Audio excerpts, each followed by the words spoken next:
groups that track electronic waste are issuing a dire warning. Warns that we're generating electronic waste almost 5 times faster than we're recycling it. 5.3 billion mobile phones will be thrown away this year. Stacked up, that is 31,000 miles of phones. Based on current trends, the group predicts more than 81 million tons of electric waste. Right now, somewhere in your house, there's a piece of tech that you once paid hundreds for, doing absolutely nothing. It's not broken, it's not obsolete, it's just been replaced. It's sitting in a drawer, a cupboard, buried under those cables that you don't even remember buying. Every year, millions of devices just like this become e-waste. But most of them still work. They still have processors, screens, batteries. They're still computers. So today, instead of throwing one of these devices away, I'm going to turn it into something that it was never meant to be. And it all starts with this. The Leapfrog. If you grew up in the 2000s, then there's a good chance that you probably owned one of these. You know, it's the tablet your parents got you before you were old enough to have an iPad. These days, most of these devices are forgotten, but that recently has changed as a new jailbreak has been released for these devices called RetroLeap. It unlocks these old devices and turns them into fully functional retro emulation machines, which means that this kid's tablet can now run games that it was never intended to. But before we get into actually jailbreaking the device, here's a message from today's video sponsor, JLC PCB.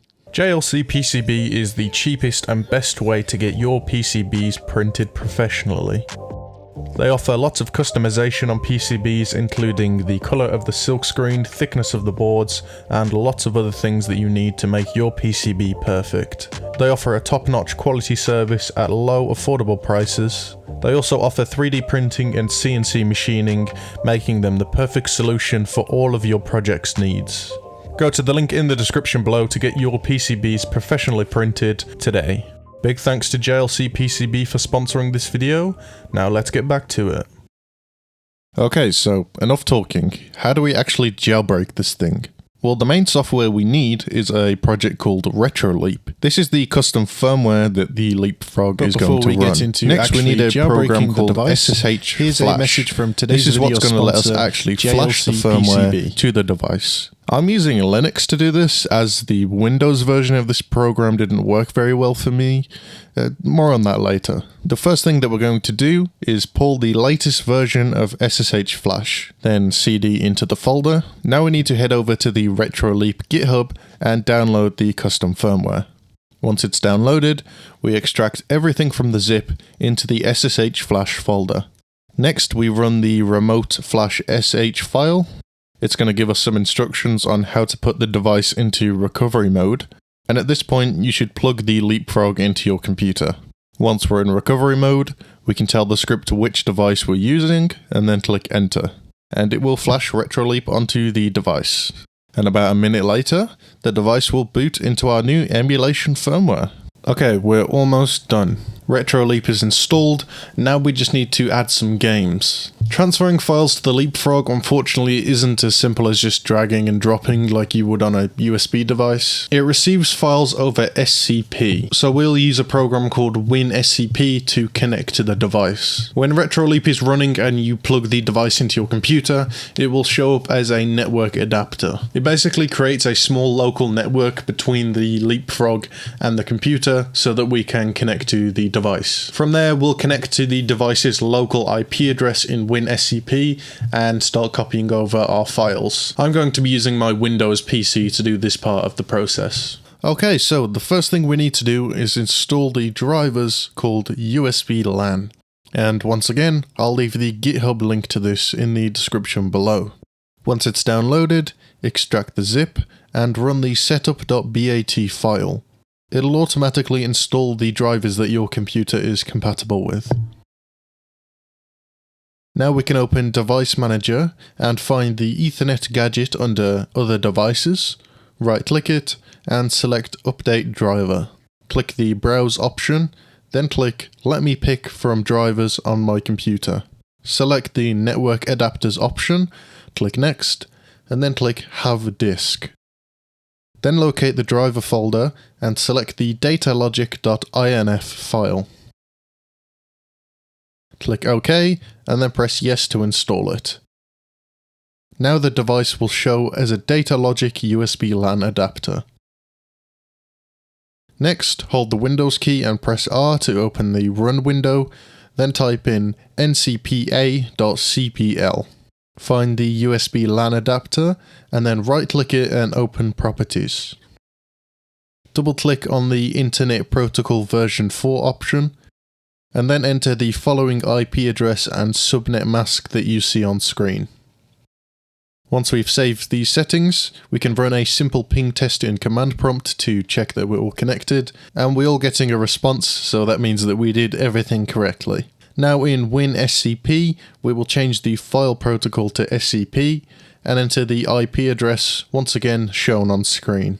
Next, click on Advanced and go to Authentication and click the 3 dots next to the private key option. Then locate your ID_RSA file, which is found in the SSH Flash GitHub download. Press OK to convert it, and then select ID_RSA.pub as the certificate to use with the private key. Now we can click OK and click Login, and we will be connected to the Leapfrog. Okay, so we're connected to the Leapfrog, but how do we actually get games running?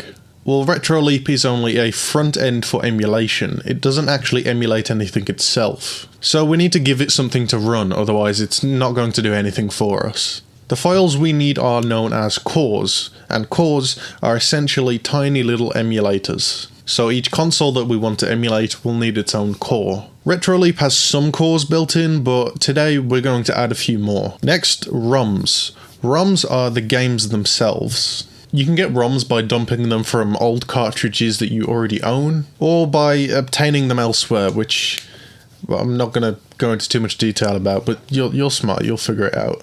First, you'll want to go to the GitHub repo linked down below to get some cores. Simply click the code button and then click Download Zip. On the Leapfrog, we want to navigate to the user folder, then lib32, and then libretro, and then start copying over the cores. I copied over everything from the GitHub, as they're only about a megabyte each, and the more cores, the more consoles we can emulate. Now in terms of ROMs, there's a folder on the root of the Leapfrog that these files go in. You can organize this ROMs folder by console or however else you want, or you can just drag in all the ROMs like I did. So now we've got our cores and we've got our ROMs, we're ready to start emulating. Okay, so without further ado, let's run some games. I've got lots of different ROMs to try, like NES, SNES, Game Boy Advance. The NES version of Tetris runs really well. There's no speed issues or lagging. It runs as good as it does when I emulate it on a more powerful device like my iPhone. Next, I tried a Disney Game Boy Advance game, and once again, it ran perfectly. This is more than playable, and surprisingly the limited amount of buttons doesn't seem to affect playing at all. The home button is most commonly the start button. The volume buttons act as A and B, so they're used to jump or interact with things. The RetroLeap developers did a really good job at mapping these buttons, and to be honest, I wouldn't change them at all. In terms of SNES games, they run a little bit worse. They start like all of the other games, but sometimes the game just slows down randomly. It happens often enough that I probably wouldn't choose to play SNES games on here, although this is me just testing this on one game and also one core. So maybe other games or other cores will work a little bit better with this hardware. For now, it's fine, but there's definitely room for improvement. I tried another NES game, that being Mike Tyson's Punch-Out, and it ran really well. This game is infamous for being hard to play on emulators due to the timing it takes to dodge punches, but it actually wasn't that bad. I mean, I didn't win, but that's probably just more of a skill issue.